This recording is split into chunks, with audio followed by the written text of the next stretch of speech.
मुझे बताइएगा कि हर्ज क्या है एतमाद का वोट लेने में, दिक्कत क्या है? अगर सारे वोट्स आपके पास ऑलरेडी हैं तो करवा लें, एक एक्सरसाइज ही है ना।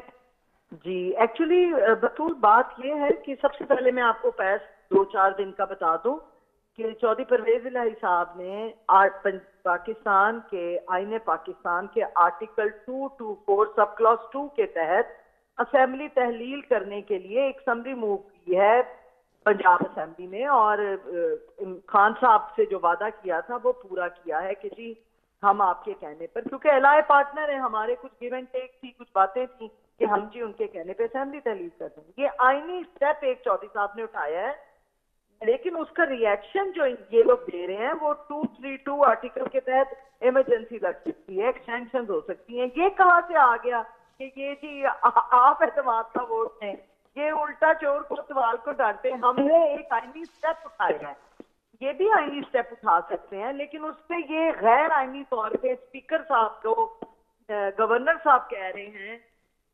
आपको आवाज आ रही है? जी जी, मैं आपको सुन रही हूँ। जी, गवर्नर के थ्रू ये डायरेक्शन दे रहे हैं कि जी आप ये एतमाद का वोट, जबकि अदम एतमाद इन्होंने जमा कराई है, हमने एक्सेप्ट किया है।